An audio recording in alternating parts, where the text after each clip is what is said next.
अस्सलाम वालेकुम। एक और बुरी खबर है जी पाकिस्तान क्रिकेट के लिए, और वो ये है कि 3 में से 2 मैचेस जो हैं वो बारिश की नज़र होने के बाद अब चौथा मैच भी बारिश की नज़र हो सकता है।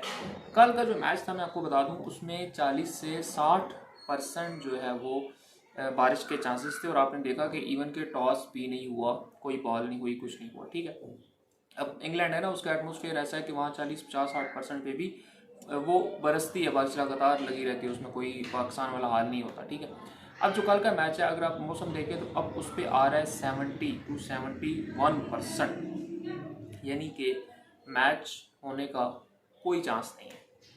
और ये पहली बार नहीं है, ये दूसरी बार है, और ये हो भी हमारे साथ ही रहा है, और ये क्रिकेट की हिस्ट्री में हमारे साथ हो रहा है कि जी इससे पहले भी एक बार पाकिस्तान और वेस्ट इंडीज़ की सीरीज़ थी 4 मैचेस की, उसमें 3 मैच बारिश की नज़र हो गए थे और 1 मैच हुआ था। अब ये दूसरी बार हिस्ट्री हमारे साथ रिपीट हो रही है कि जी 4 में से अभी तक 2 मैचेस बारिश की नज़र हो चुके हैं, 1 मैच खेला गया जो कि पाकिस्तान हारा है, और अब कल का जो मैच है अभी तक के मुताबिक वो मैच भी बारिश की नज़र हो जाएगा। यानी कि पाकिस्तान का इस वर्ल्ड कप से पहले कोई भी जो है वो आप कह लें कि हाल नहीं है। आयरलैंड के खिलाफ सीरीज़ हुई तो उधर हम पहला मैच हार के मायूस हुए, उससे पहले न्यूजीलैंड के खिलाफ सीरीज़ हुई तो हम इवन के CDE कह रहे थे, पता नहीं कौन कौन सी टीम आ गई है, लेकिन उसने भी हमें शिकस्त दे दी। फिर अब हमने सारे पिछले गुनाह माफ़ करवा के इंग्लैंड का रुख किया कि चलो जी इंग्लैंड में कुछ हम पहुँच लेंगे थोड़ा सा, कि जी देखें जी हमारी टीम तो हम फुल स्ट्रेंथ के साथ आए हैं तो हम जीत गए। एक तो मैच नहीं हो रहे, बारिश की बड़ी मेहरबानी है कि हमारी इज्जत बची हुई है। दूसरा जो मैच हुआ चलो वो हम हार गए, चले हम कह देंगे चलो एक मैच तो मतलब हार ही जाता है, हालांकि वो ही एक है। ठीक है, अब जो चौथा मैच है वो भी बारिश की नज़र जा रहा है, तो मेरे ख्याल में वर्ल्ड कप से पहले बिल्कुल भी पाकिस्तान की उस तरह से जिस तरह से होनी चाहिए थी तैयारी, वो नहीं हुई। अब कल इस सीरीज़ का चौथा मैच है, होगा तो नहीं, लेकिन उसके बाद फिर वेरी नेक्स्ट डे 31 को न्यूयॉर्क के लिए पाकिस्तान की टीम जो है ट्रैवल करेगी, यानी कि बिल्कुल भी इसमें रेस्ट नहीं है, क्योंकि फिर आगे 2 जून से जो है वो वर्ल्ड कप ही स्टार्ट होना है, तो उससे पहले पहले सारी टीमों ने वहाँ पे पहुँचना है, वो ज़रूरी है। तो अब ये मेरे ख्याल में पाकिस्तान क्रिकेट के पास वहाँ जाने के बाद भी ठीक है, थोड़ा सा टाइम प्रैक्टिस का ज़रूर होगा, पहला मैच भी हमारा ईजी है USA के साथ, लेकिन बहरहाल वर्ल्ड कप से पहले जिस तरह से वेस्ट इंडीज़ को देख लें, साउथ अफ्रीका को देख लें, इंडिया के प्लेयर्स IPL खेल के जा रहे हैं, डेफिनेटली वो उनके लिए एक अच्छी प्रैक्टिस है। जो भी है क्रिकेट प्रैक्टिस एक अच्छी प्रैक्टिस है उनकी। अब वो देखें, माइकल वॉन इसलिए कह रहा था ना, एक तो चले वो बात ठीक है, मुझे नोट दिखा मेरा मूड बने, वो तो बात ठीक है, से उनको खुश करने के लिए इंडिया वालों को उसने बयान दाग दिया। लेकिन अगर ये प्लेयर IPL खेलते रहते तो एटलीस्ट उनको यहाँ से तो ज़्यादा मैच वहाँ मिल जाते खेलने के लिए, तो उनकी प्रैक्टिस अच्छी हो जाती। लेकिन चले अब ये मैच तो नहीं हो रहा, और बारिश की नज़र है, बहुत ही कोई अनहोनी हो जाए, वैसे इंग्लैंड के अंदर होता नहीं है, आपको पता ही है कि जी मौसम बिल्कुल ही बारिश उड़ जाए, हवा आए, और जैसे पाकिस्तान में होता है साफ़ हो जाता है मौसम। लेकिन ये एक बड़ी बुरी खबर है। चौथी टीम की स्क्वाड की बात हम क्या करें, स्क्वाड डेफिनेटली जो है वो हमने उस्मान को चांस देना था, और उसके अलावा हमने जो है वो एब्रार को चांस देना था, लेकिन मुझे ये चांस इस सीरीज़ के अंदर नज़र नहीं आ रहा।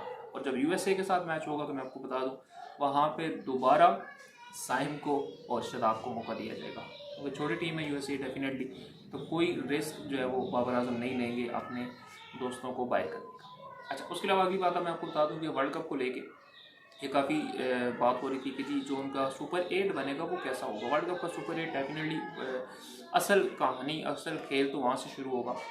अब देखिए होगा ये कि आपके पास जो ग्रुप है ना, उसमें मैं आपको बताऊंगा साथ, इसकी लगी होगी तस्वीर भी लगी होगी, आपको समझ आ जाएगा कि A और B की जो टीमें होंगी ग्रुप्स की, A1 और B2, ये दो, और नीचे C1 और D2, यानी कि एक एक टीम टॉप की उठाएंगे, A और C में से, B और D में से दूसरी टीम उठाएंगे, ये 4 टीमें उठा के एक ग्रुप बना देंगे। सही है।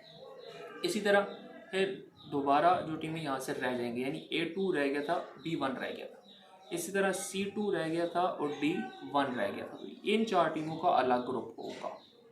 ठीक है, अब वो तो फिर जो पहले दूसरे नंबर ऊपर होगा वो तो एक अलग कहानी है, लेकिन एटलीस्ट जो है वो मेरे ख्याल में वही 8 टीमें, कोई इतना बड़ा अपसेट होने के चांसेस नहीं है मेरे ख्याल में, क्योंकि वेस्ट इंडीज़ श्रीलंका की टीम भी, हालांकि श्रीलंका की टीम अपना नीदरलैंड से कल वहाँ पर मैच हार गई है, लेकिन वो इतनी बुरे हालात में नहीं है। एटलीस्ट ये है कि वो सुपर 8 के लिए क्वालिफाई कर सकती है। तो ये सिनेरियो होगा जी, A1 B2 C1 D2, फिर उधर जो है वो A2 B1 और C2 D1, ये 2 ग्रुप फिर दोबारा सुपर 8 के अंदर बनेंगे और वहाँ से फिर डेफिनेटली 2 टीमें जो है वो टॉप की जो भी होंगी वो अगले, और वो राउंड बड़ा टाकरे का होगा, यानी उसमें आपको Australia, England, south Africa, West Indies, इनमें से मतलब बड़ी जो खतरनाक टीमें हैं उसमें से किसी के साथ भी आपको खेलना पड़ सकता है।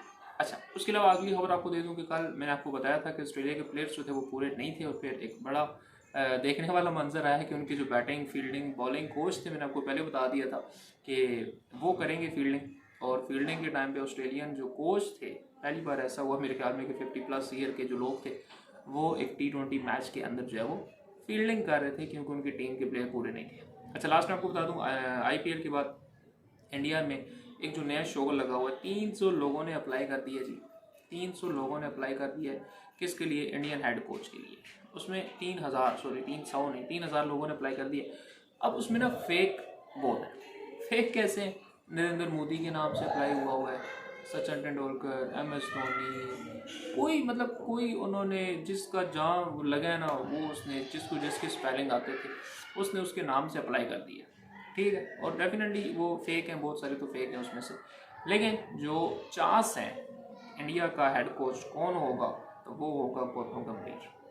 हाँ जी, गौतम गंभीर जो है वो जो IPL की फ्रेंचाइज है कोलकाता नाइट राइडर्स, उनके ओनर्स ने भी इस बात का हदिया दे दिया है कि जी गौतम गंभीर जो है वो डेफिनेटली, देखिए उनका मुल्क है और मुल्क हमेशा पहले होता है सबको, तो उन्होंने अपने मुल्क को जो है वो रिप्रेजेंट करना है और इंडिया के हेड कोच बनने के लिए वो तैयार हो चुके हैं। इवन कि उनको KKR की तरफ से भी काफ़ी अच्छी ऑफर्स आ रही थी उनको चैंपियंस बनाने के बाद, लेकिन अब वो जा रहे हैं इंडिया का हेड कोच बनने। तो डेफिनेटली गौतम गंभीर एक बड़े अच्छे इंसान भी हैं, एक अच्छे प्लेयर भी हैं, तो उम्मीद है कि डेफिनेटली इससे भी इंडिया की जो टीम है उसको काफ़ी अच्छा साथ। तो ये थी नाज़रीन अब तक के अपडेट्स। अगर हमारे चैनल पर नए हैं तो हमारे चैनल को सब्सक्राइब करें। बहुत जल्द मिलेंगे इंशाल्लाह अपनी अगली वीडियो के साथ। तब तक के लिए अल्लाह हाफ़िज़।